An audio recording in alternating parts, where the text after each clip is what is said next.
So again, as Megan said today, we're going to do a little more of a deep dive on converting a traditional IRA to a Roth IRA or a Roth Solo 401k. But we're really just going to give like 3 or 4 different examples just so everyone can kind of see the numbers and how it works. Sometimes for me, learning visually, seeing it on a chart is easier than someone talking to me about it. But first, kind of just did a 3-point decision tree here for you. So when to convert to a traditional IRA to a Roth IRA or a Roth Solo 401k. First question to think about is your tax bracket. And when you retire, or if you are retired in a few years, or just kind of planning, you want to compare what your tax bracket is today compared to what you think it will be in the future. So if you're planning on having a higher tax bracket in the future, well, you're going to want to move on to the next decision, because then you're paying lower taxes today. So a conversion would make sense because you'll pay less tax today than you would in the future. If you see that your tax bracket may be higher today than when you retire or in a few years, you're probably not going to want to do a conversion, but you're still going to want to do an analysis just to make sure, because the idea is to pay as little as possible in taxes. So if you're yes on the tax bracket question, then kind of a time horizon. When do you think you'll start making withdrawals from this Roth Solo 401k? If it's 5 or more years, then you're probably going to want to go to the next decision tree question. If it's going to be sooner than 5 years, it doesn't necessarily mean don't do the Roth conversion, but you're kind of going to want to do a deeper dive and more analysis on it. And then kind of the final decision tree point is a tax payment. So if you do decide to do a conversion today, that will be income. And do you have money to pay the taxes on that? Or do you have net operating losses to offset that income that you're going to convert? So, that's kind of a bigger question. And if you have any of those, you're probably going to want to do the conversion from a traditional IRA to a Roth. If you don't have the money to pay for the tax bill for the conversion or any offset losses, you're probably not going to want to do the conversion. But again, you may want to run an analysis just to make sure. So those are kind of the 3 big questions I would look at when deciding whether to convert or not. So let's say you're yes on all 3 of those questions. We'll then start looking at examples of a conversion. So in this first step, this Parker, he has a traditional IRA. It's worth $200,000, but he also has a $40,000 in after-tax contributions put in an IRA, and he wants to convert 100,000 of it. So in this instance, your first step is to calculate the non-taxable portion of the IRA. So that would be the money you contributed after tax, so that 40,000. So, of that 200,000, 20% is pretty much a non-taxable portion. So what you're able to do then is you are converting 100,000, but 20% of that 100,000, $20,000, you don't have to worry about paying taxes on.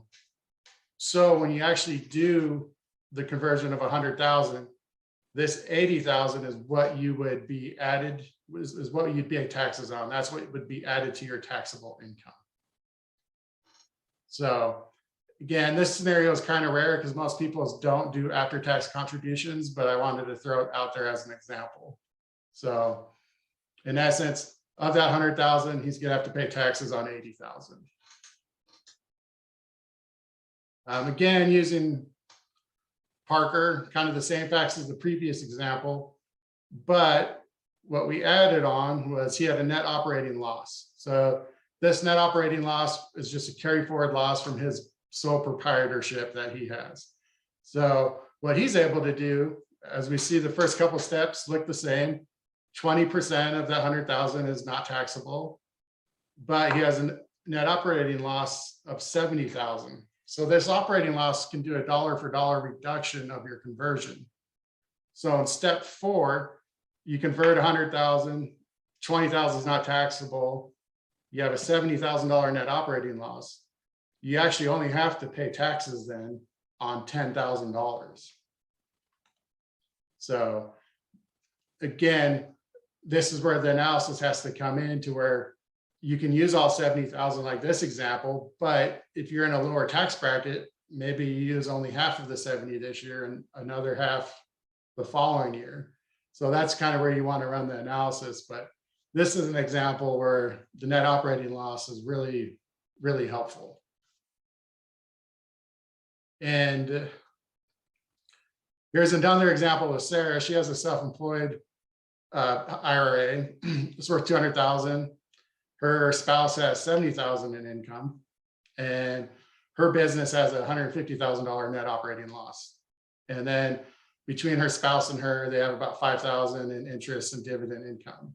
So the first step we want to do is calculate the total income they have this year as a couple. And that's the 70,000 in W-2 income from the spouse, 5,000 interest and dividends. So they have 80,000 total. So in income, and then their net operating loss from Sarah's business is 150,000.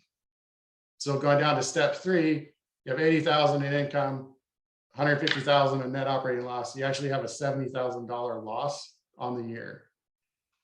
So what they can do is they can convert 70,000 of this 200,000 out of the SEP IRA into a Roth IRA or into a Roth Solo 401k. So they can move $70,000 tax-free and do that conversion.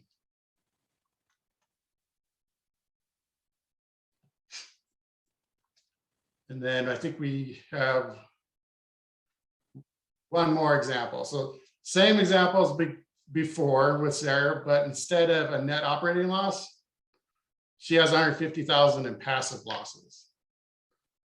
So as you'll see, there is 80,000 in income, passive loss deduction.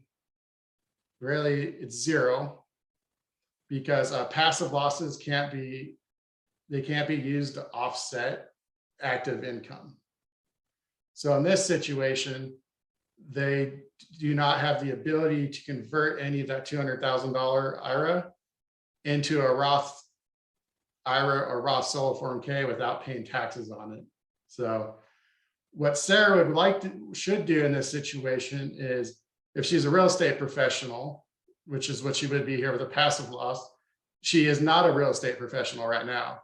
What she wants to do is become a real estate professional and pass those 3 tests, spend half my time doing real estate activities, have 750 hours, and make management decisions. Because if she's able to then take this passive loss and we can make them active by being a real estate professional, then it's back up to the previous example where they could offset $70,000 in the IRA contribution, conversion. So kind of what this slide is showing is you want to really try to work hard to get that real estate professional designation. So these passive losses can be losses that are active that can offset active income. I have a question on that designation. Yep. So how do you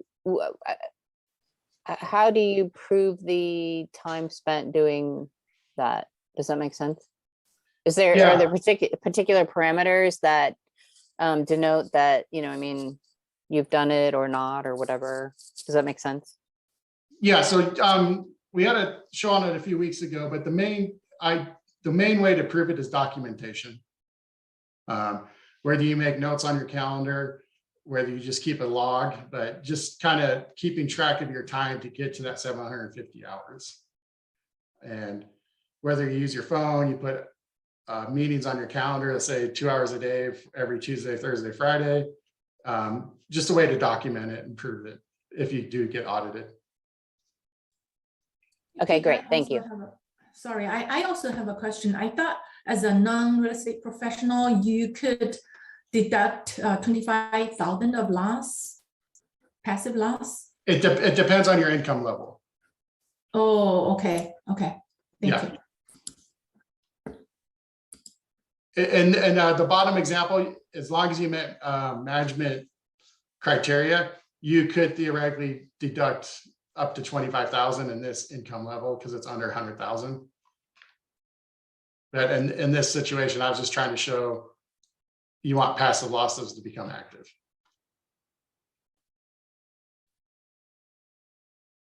And then that phases out, I think, when you hit 125,000, because every 1,000 you make over 100, that deduction goes away for passive losses.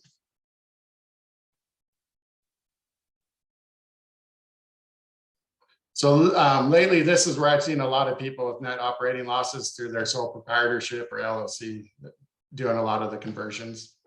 But to scroll back to the second slide, it really depends where you think your tax bracket's going to be. So if you're going to pay more in the future, you'll want to do your conversion now.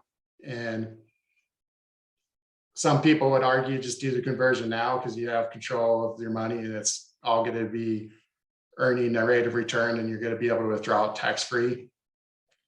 Or they're able to put it into a Roth Solo 401k where they are able to buy real estate or other types of investments that you can't buy.